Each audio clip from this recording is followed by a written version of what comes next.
What's up, YouTube family? You know I'm back again with some more true fact. Now today I want to talk about Donald Trump and the wall and how there's a way bigger deception than what is being told regarding that wall. Because it looked like the same technique that they used on our people back in Masada during 70 AD. Looked like the same technique. And if we don't observe it appropriately, it will have a big effect on us. Now, I want to go into this lesson starting out with Luke. Luke 19. And we're going to start from the first verse in Luke.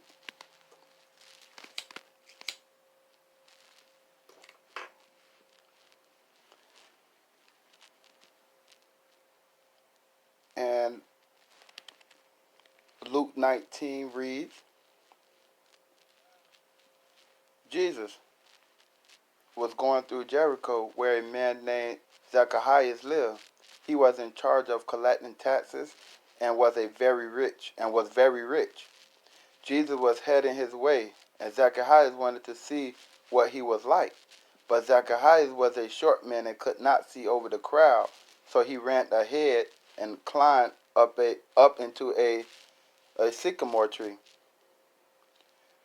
When Jesus got there, he looked up and said, Zacchaeus, hurry down. I wanted to stay with you today. Zacchaeus hurried down and gladly welcomed Jesus.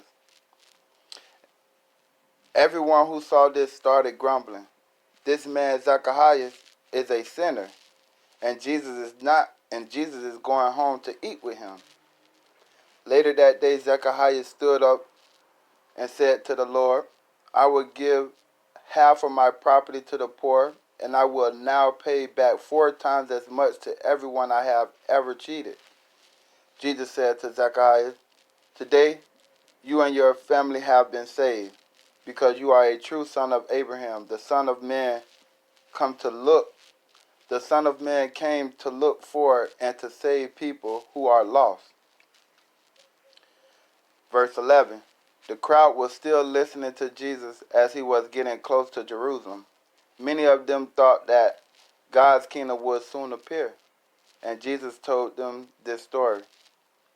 A prince once went to a foreign country to be crowned king and then to return. But before leaving, he called in 10 servants and gave each of them some money. He told them, use this earned money until I get back. But the people of his country hated him, and they sent messengers to the foreign country to say, we don't want this man to be our king. After the prince had been made king, he returned and called in his servants. He asked them how much they had earned with the money they had been given. The first servant came and said, Sir, with the money you have gave me, I have earned 10 times as much. That's fine, my good servant, the king said. Since you have shown that you can be trusted with a small amount, you will be given 10 cities to rule. The second one came and said, Sir, with the money you gave me, I have earned 5 times as much. The king said, you will be given 5 cities. Another servant came and said, Sir, here's your money. I kept it safe in a handkerchief. You are a hard man, and I was afraid of you. You take what isn't yours, and you harvest crop you didn't plant. What a wicked man.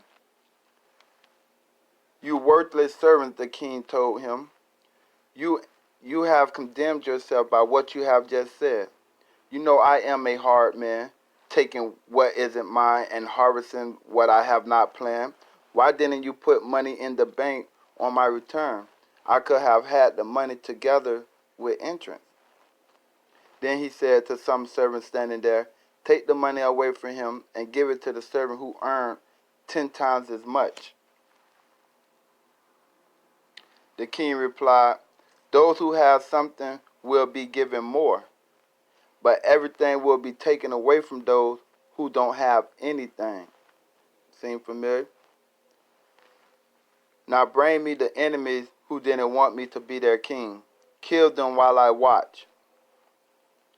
Verse 28. When Jesus had finished saying all this, he went on towards Jerusalem. As he was gathering near Bethphage and Bethany on the Mount of Olives, he sent two of his disciples on ahead. He told them, "Go into the next village, where you will find a young donkey that has never been ridden. Untie the donkey and bring it here. If anyone asks why you are doing this, just say, 'The Lord needs it.'" They went off and found everything just as Jesus had said. While they were untying the donkey, its owner asked, "Why are you doing that?" They asked, "The Lord needed it." Then they led the donkey to Jesus. They put some of their clothes on its back and helped Jesus get on it. And as he rode along, the people spread clothes on the road in front of him. When Jesus started down the mountain of Olives, his large crowd of disciples were happy and praised God because all the miracles they had seen. They shouted, "Blessed is the King who comes in the name of the Lord. Peace in heaven and glory to God." Some Pharisees in the crowd said to Jesus, "Teacher, make your disciples stop shouting." But Jesus answered, "If they keep quiet, these stones will start shouting." When Jesus came closer and could see Jerusalem, he cried and said, "It's too bad. Today your people don't know what will bring them peace. Now it is hidden from them." That's because the pastors and most teachers are not teaching the word properly. They are not giving you the real deal on the word. So now the things that do occur, like the signs and times of trials and tribulation and Jacob's trouble, you won't know that it's here because the pastor is not prepping you for it or even teaching you about it. Continue on, verse 43. Jerusalem, the time will come when your enemies will build walls around you to attack you. Armies will surround you and close in on you from every side. They will level you to the ground and kill your people. Not one stone in your building will be left on top of another. This will happen because you did not see that the God have come to save you.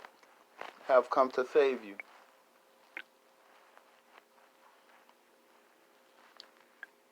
Because we're still caught up in all these churches that ain't teaching the right word, and it's blindsiding you from the real word and the time of coming of Christ. Because death happens quick. And once you're dead and you haven't repented for everything you've done, that's it. It's no repenting once you're dead. It's no repenting when you're dead.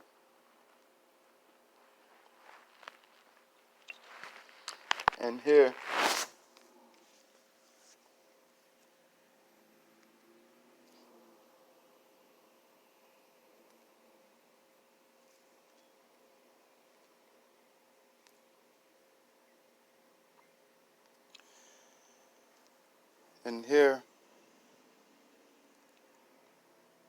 I want to go into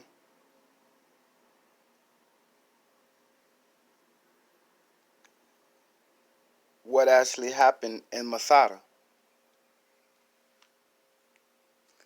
What actually happened in Masada.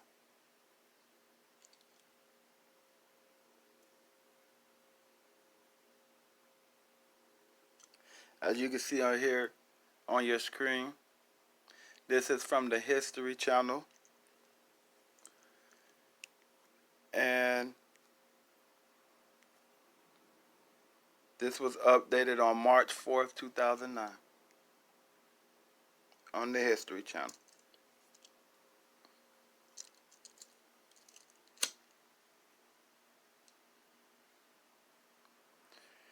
Okay. And it says, Masada is an ancient stone fortress in Israel, located high above the Dead Sea on a tall, rocky mesa, now an Israeli national park. And UNESCO World Heritage Site. The 840-acre complex holds well-preserved ruins attesting to the history of the ancient kingdom of Israel and the courage of its people in the face of Roman siege. Mm-mm-mm. Of Roman siege, who are still now controlling the Americas today with the Pope and everyone. Continuing on in the article, Masada is located in Israel on the edge of the Jordan Desert between En Gedi and Sodom, on cliffs made up chalk dolomite and Mar strata, about 1,300 feet, 400 meters above the Dead Sea. Because of the desert climate, the surrounding area is virtually uninhabited and undeveloped, meaning strong foundation or support in Hebrew, Masada. Masada is Hebrew. It's where Hebrew people at. And you know, Hebrew is black people. Formerly from Abraham and Jacob descendants, which is us African Americans that's here in America today.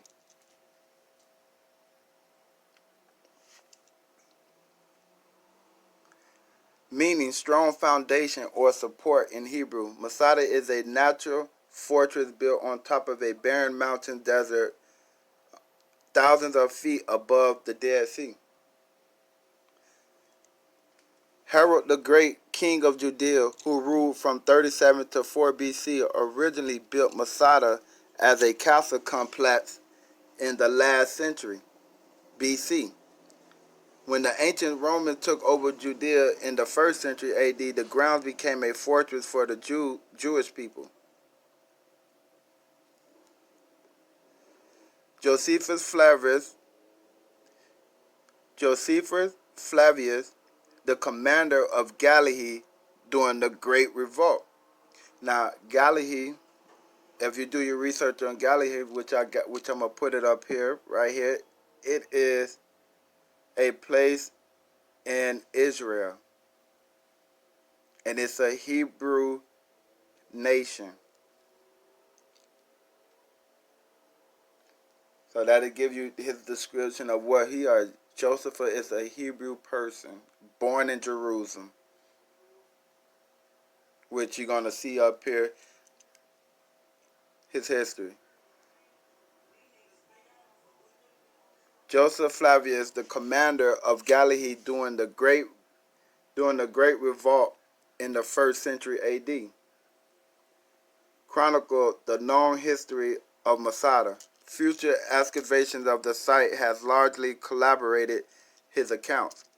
According to Flavius, the first fort at Masada was built by Jonathan the high priest, thought to be horseman King Alexander Jannaeus, who ruled from 103 to 76 BC, although no definitive ruins have been discovered from that time.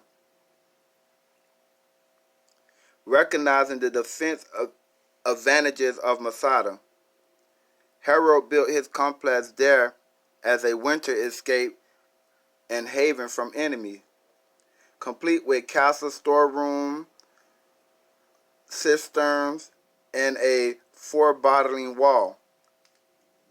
After Herod's death and the exile of Judah, the Romans built a garrison at Masada when the Great Revolt of the Jews against the Romans broke out in 66 AD. A group of Jewish people known as the Sicarii, led by the Menahem, took over the Masada complex. Following Menahem murdered in 66 AD in Jerusalem. Eliezer ben Yair fled from Jerusalem to Masada to command a group of Judean rebels when Jerusalem was destroyed in 70 AD. The remaining rebels joined Eliezer at Masada to live in Herod's former palaces, with Jerusalem in ruin. The Romans turned their attention to take down Masada, the last community in Judea, with 960 rebels, including many women and children, led by the Flavius Salivia. A region of 8,000 Romans built camp surrounding the base and siege wall and a ramp on a slope of the western side of the mountain made of earth and wooden support. After several months of siege without success, the Romans built a tower on the ramp to try to take out the fortress wall.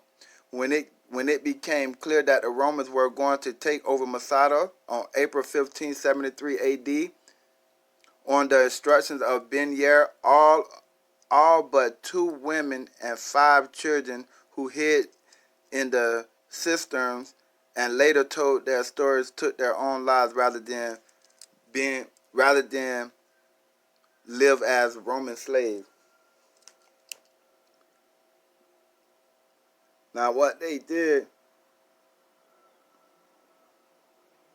was they built an encampment around Masada, a wall. They built the wall around Masada.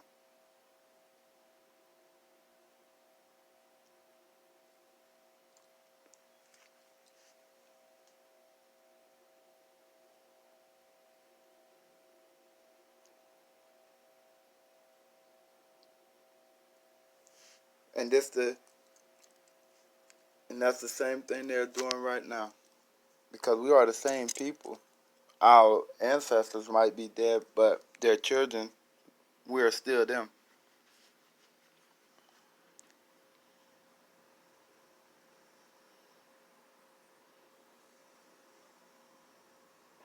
We are still them.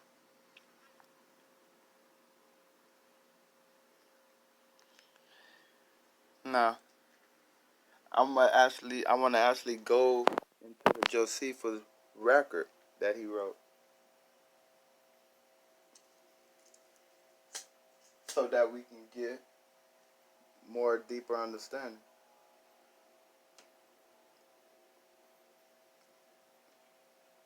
of what the History Channel is talking about, of what went on in Masada.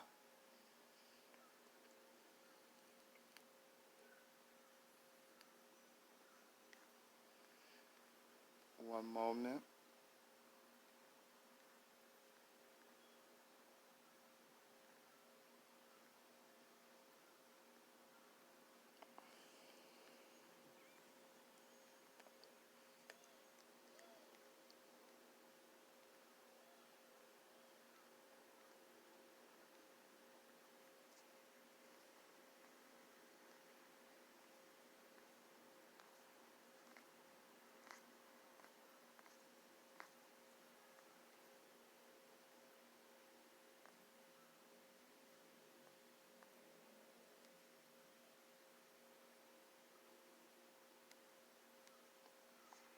One moment. You're going to get the Josephus record.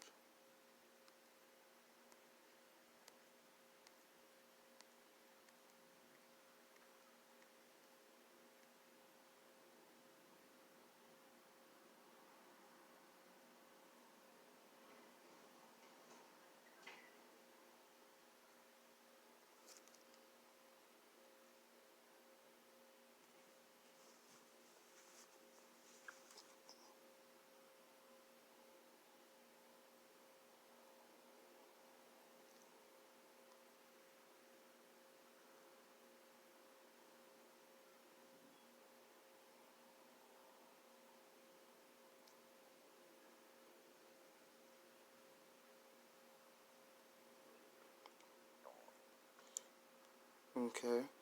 And we at the Josephus record and chapter 9 in the Josephus record of War of Jews. Chapter 9, starting from verse 1. Now as Elijah was proceeding on in his exhortation, they all cut him off short and made haste to do the work, as full of an unquietable ardor of mind, and moved with demonition fury. So they went their ways, as one still ever doing to be before another, and as thinking that his eagerness would be a demonstration of their courage and good conduct, if they could avoid appearing in the last class. So great was the zeal they were in to slay their wives and children and themselves also. Nor indeed, when they came to the work itself, did their courage fail them, as one might imagine it would have done.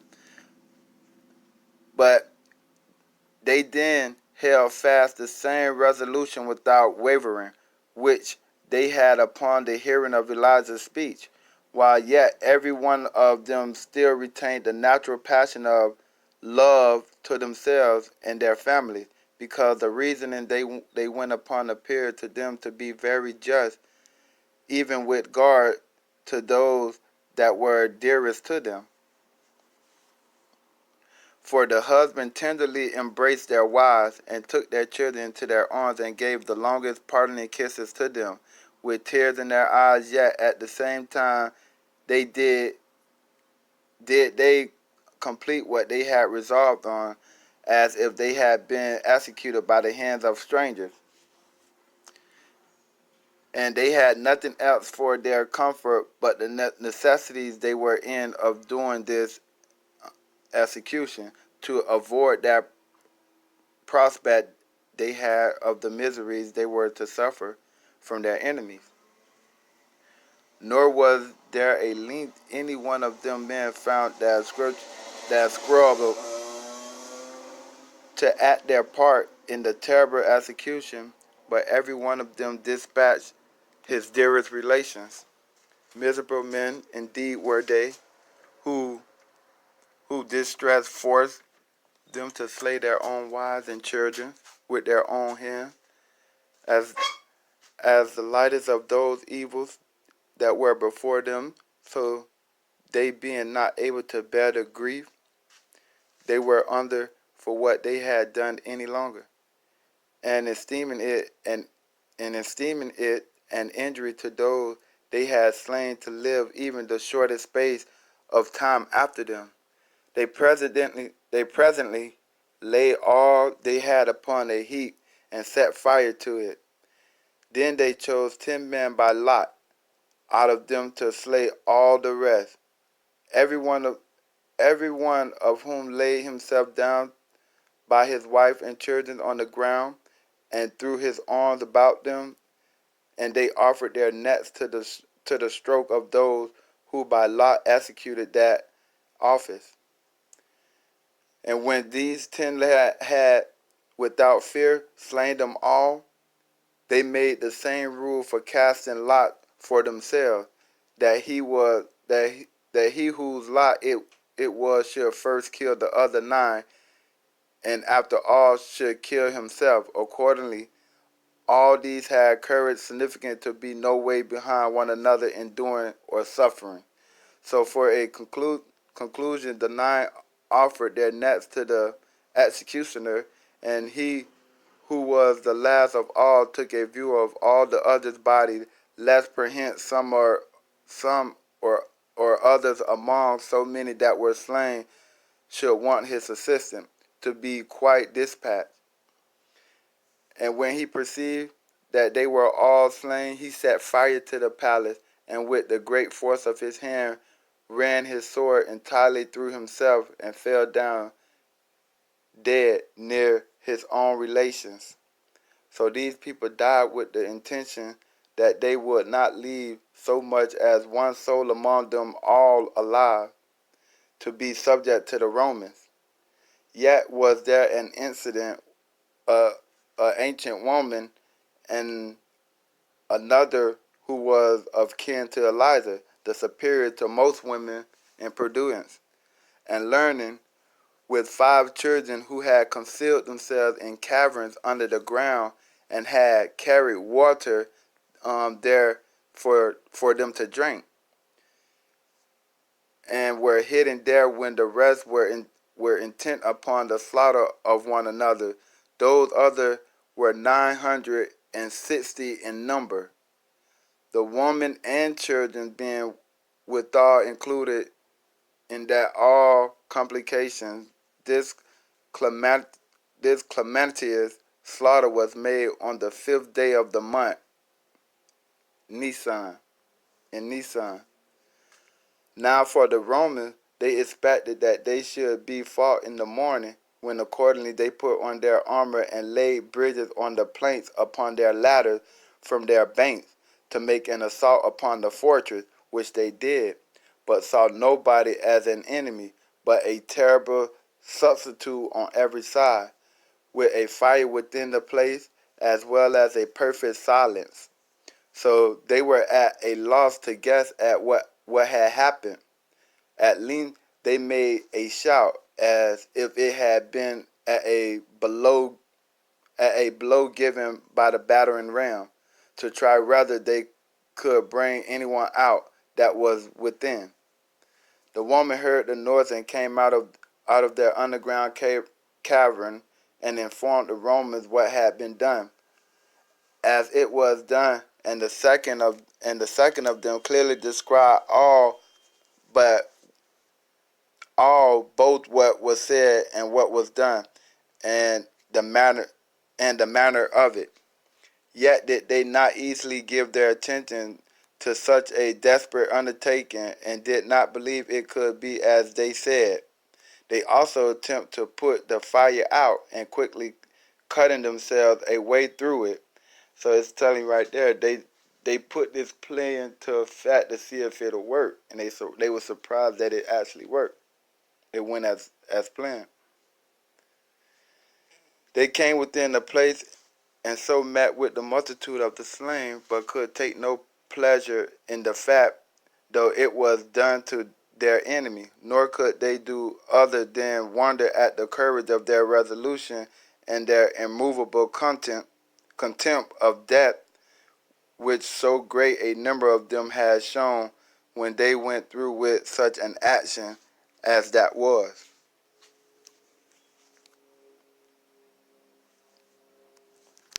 That's what went down in Masada. Men, the the they was killing up each other, cause there wasn't. They cut off their food supplies and their water supplies, and left them in there to ravage for themselves.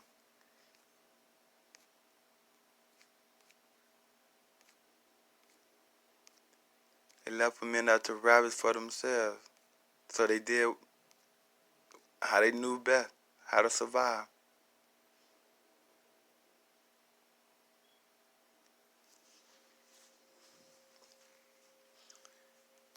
And you can also check out chapter 8 right before it, when it goes down and it explains how they surrounded, how they built the wall and surrounded them, and everything else that went down,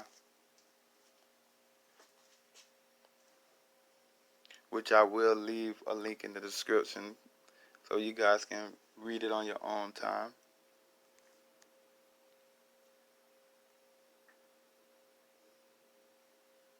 But that is what happened in Masada, which is they're using the same techniques now that they did in Masada.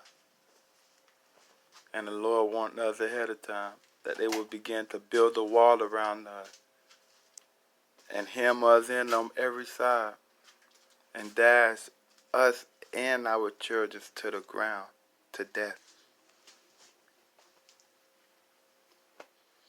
And that is what is coming, folks. So it's either be prepared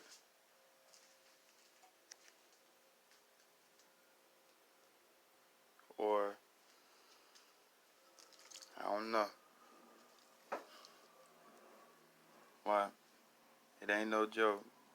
You're going to see for yourself. It's really starting to put together. All of it. Because judgment of the nation is coming. America is like Babylon. Sodom and Gomorrah. And if you know what happened during Sodom and Gomorrah, you can look around and see the same thing going on here. So you think the Lord punished Sodom and Gomorrah, He's not going to punish the next people that do the same thing, that partake after them?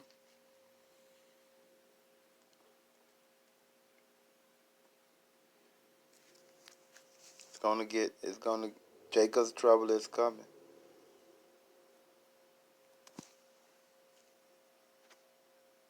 Jacob's trouble is coming. You gotta stay prepared spiritually first, earthly second, and get ready because it's coming. It's the test of your faith. If you're really down for the Most High, you will die for His name.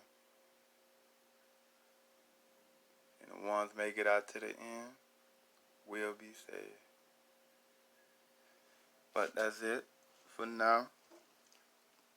Tune in now. But if you like the message that I shared, you already know, hit that message, hit that bell, like, share, and subscribe.